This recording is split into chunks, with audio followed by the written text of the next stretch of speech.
Assalamualaikum. Ayah bunda, apakah sudah tahu bahwa setelah dinyatakan sembuh dan negatif dari COVID-19, seorang anak juga sangat rentan mengalami gejala-gejala long COVID-19. Karena itu, sebagai orang tua, kita juga perlu mewaspadai gejala-gejala yang berkelanjutan atau long COVID-19 ini. Yuk, kita simak videonya.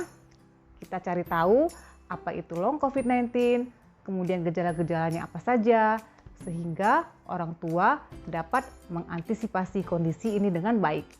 Tapi jangan lupa ayah bunda like, subscribe, dan nyalakan tombol loncengnya ya.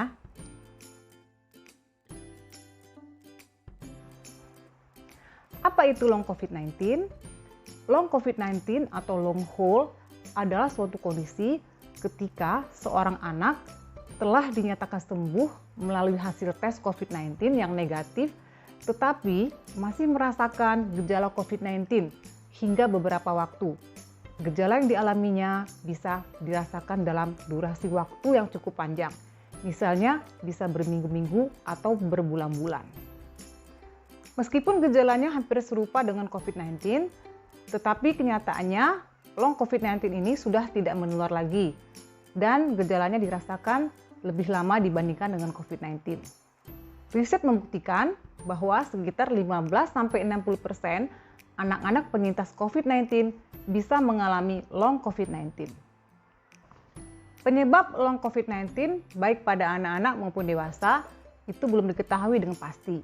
Tetapi ada beberapa faktor risiko seperti daya tahan tubuh yang lemah dan terlambatnya mendapatkan pengobatan COVID-19.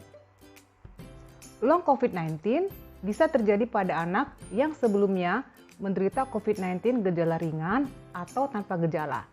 Namun, dalam kebanyakan kasus, anak dengan gejala COVID-19 ringan itu lebih sering mengalami long COVID-19, bahkan bisa dengan keluhan yang lebih parah. Beberapa penelitian menyatakan bahwa long COVID-19 pada anak bisa terjadi selama sekitar 30-120 hari setelah anak dinyatakan pulih dari penyakit ini. Karena itu, orang tua sangat perlu untuk memperhatikan kondisi anaknya walaupun telah sembuh dari COVID-19.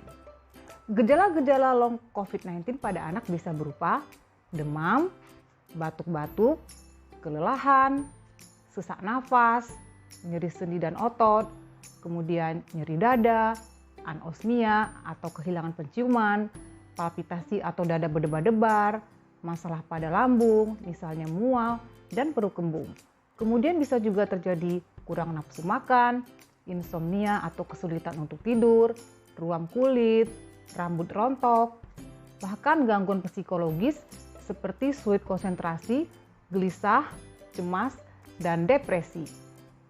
Gejala yang ditunjukkan oleh anak yang mengalami long COVID-19 ini bisa berbeda-beda. Ketika gejala tersebut muncul, anak juga bisa merasa tidak tertarik atau enggan untuk beraktivitas seperti biasa dan kesulitan untuk mengerjakan tugas sekolah.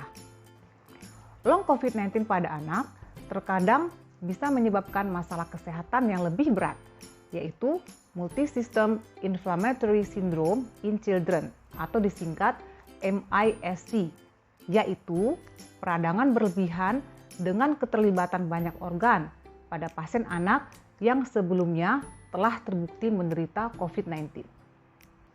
Walaupun MIS-C ini jarang terjadi pada anak, tetapi kondisi ini sangatlah berbahaya dan haruslah diwaspadai. Menurut keterangan para ahli, MIS-C ini dapat terjadi setelah 4 minggu seorang anak terkena COVID-19. MIS-C dapat mengakibatkan peradangan pada banyak organ, sehingga mengakibatkan kerusakan pada organ jantung, ginjal, pembuluh darah, dan organ-organ lainnya yang dapat membuat beberapa anak sangat sakit dan membutuhkan perawatan segera. Tanda dan gejala dari MIS-C yaitu demam yang bisa berlangsung lebih dari 3 hari, kemudian mengalami 2 gejala penyerta diantaranya merasa sangat lemah atau pusing, mata merah atau konjungtivitis, adanya ruam atau bintik-bintik merah, bercak atau adanya benjolan, kemudian adanya pembesaran kelenjar getah bening, masalah pencernaan seperti nyeri perut, diare, atau muntah. Kemudian adanya kemerahan pada lidah dan bibir. sangat mengantuk atau bingung, kemudian adanya peningkatan tanda inflamasi atau peradangan. Gejala-gejala ini mirip juga dengan penyakit Kawasaki. Bagaimanakah sikap orang tua untuk mengantisipasi bila anaknya terkena long COVID-19? Jika orang tua mendapatkan si kecil mengalami gejala-gejala long COVID-19 ini, yaitu segeralah periksakan ke dokter. Untuk mengetahui kondisi si kecil, biasanya dokter akan melakukan pemeriksaan fisik dan pemeriksaan tambahan, seperti tes darah, tes swab antigen atau PCR, dan foto ronsen dada.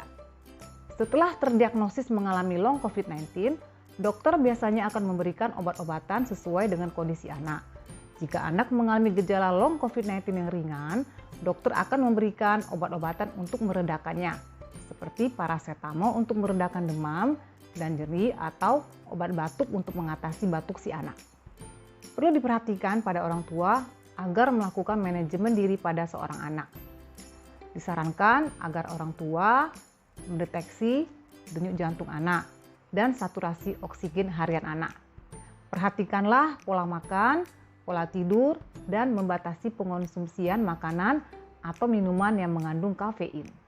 Anak juga harus diberikan lingkungan yang terbaik pada proses pemulihan, kemudian pemberian gizi yang seimbang, serta kecukupan vitamin dan mineral, terutama vitamin C, D, dan zinc. Pastikan anak mendapatkan istirahat yang cukup agar kondisi kesehatannya semakin membaik. Ibu juga bisa mengajak anaknya untuk berjemur di pagi hari dan melakukan gerakan-gerakan ringan secara bertahap. Apabila gejala long COVID-19 pada anak itu bertambah parah atau sudah mengalami MIS-C, maka dokter mungkin perlu akan merawat anak di rumah sakit. Bagaimanakah pencegahan long COVID-19 pada anak? Hingga saat ini, cara yang terbaik adalah menghindari seorang anak dari infeksi virus corona. Oleh karena itu, ayah dan bunda perlu mengajarkan dan membiasakan si kecil disiplin menerapkan protokol kesehatan, seperti memakai masker, mencuci tangan, menjaga jarak, menghindari kerumunan, dan membatasi mobilitas.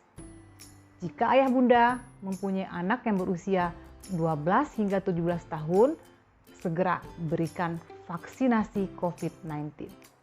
Demikian ayah bunda penjelasan saya tentang long COVID-19 pada anak. Semoga informasi ini bisa menambah wawasan dan pengetahuan kepada ayah bunda. Dan jika dirasakan bermanfaat, bisa ayah bunda bagikan kepada saudara dan teman-teman yang lain. Sampai jumpa pada video saya selanjutnya. Wassalamualaikum warahmatullahi wabarakatuh.